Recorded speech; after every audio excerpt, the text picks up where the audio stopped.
Hi, we are with INTV, and my name is Michael Pryor, and I'm here with EMA Director Heather Kost, and we're here to talk about the full-scale exercise in Fulton County.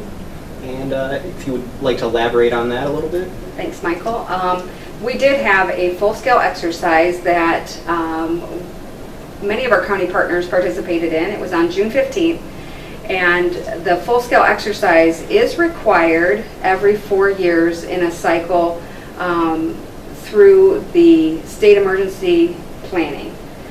We are the local emergency planning at this level, and so the local people go ahead and have an exercise to practice how they would respond to a hazardous chemical emergency. IAC partnered with us, and they were fantastic at letting us have people inside their facility, giving us time, coming to meetings to plan this, and basically what it is partners in response, planning for hazardous materials spills within facilities such as IAC. So what we did is we had fire and police, sheriff, our hospital was involved. We had a lot of volunteers from IAC and some of the IAC management involved in the planning of this, and also when we actually exercised it. So basically what it is just practicing for the real thing. Okay. And an example of that would be like what happened in Texas with their Right. disaster they had down there, and Right. how they responded to it. Right, and that is a good point, because the local emergency planning committee that we have in Fulton County is made up of fire, police, hospital, industry, school. We have volunteers such as Red Cross, organizations like that. We all come together and we put these things on the table. We have a hazardous facility reporting requirement where all of the hazardous facilities in the county are required to report by law. And that way the jurisdictional fire departments have that at their disposal. They know what materials each facility in their jurisdiction houses. And then they can plan to respond if needed, so that our job is to protect the people that either work in those businesses, respond to emergencies there, the neighbors around the businesses. So that's part of the reason that the local emergency planning committee is established. And now, would you say this is more of just a local thing, or is it kind of within the state too? The local, each county has their own local planning committee, and we take our guidance from the state. And the guidance there at the state level is taken from the federal level. So it's great to have our local planning committee made up of people who actually live in the community. They're also on the committee, so that they can put the local spin on, what we need to do to be prepared.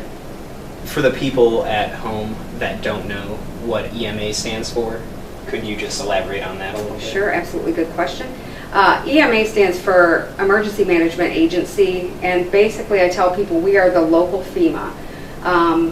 We are planning, we have plans for mitigation. How can we stop something from happening, or how can we reduce the impact if something does happen that we can't stop, for example, a tornado.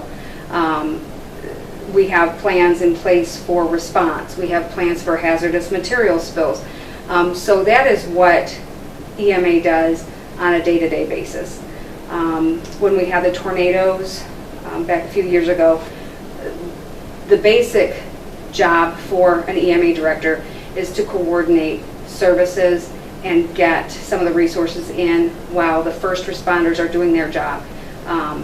They need to be out in the field, boots on the ground, and anything that they need, the EMA office would coordinate that for them. Okay. Do you have any upcoming events that, like in the future, that you guys would be practicing for? We don't have anything an exercise-wise like the full scale that we had, but we do have a tabletop exercise that we are working in conjunction with Lucas County. And basically a tabletop exercise is one where you bring all the partners that would actually be responding to the table, and you're not actually doing the action of responding, but you're verbalizing what your response would be, so that we can make sure that everybody is on the same page and basically hearing the same thing, so that everybody knows whose agency is responsible for what. Yeah. We do have the EMA office also has some trainings coming up that are for first responders, and we put that out to our volunteer organizations like Red Cross and police and fire, sheriff's department, and things like that. So that's one of the big things that we do too. Now, if anybody would like to contact the EMA office, what would be the best way for them to get a hold of you? I recommend that they go through the Medical Reserve Corps Volunteer program, which is through the Fulton County Health Department, and they could contact Karen Pennington, and that number is 337-0915 for the Fulton County Health Department, just so they can get registered as a volunteer and be able to go through some of the trainings that are provided for free, which some of these trainings are excellent trainings. But yeah, anybody that has questions about EMA or what we do, we would love to talk with them. Yeah, so if anybody has any questions or would like to volunteer, they can call the EMA office, and that number is 337-9207, and just ask to speak with me, and I'd be happy to answer any questions that anybody would have. Thank you, Heather. Thank you.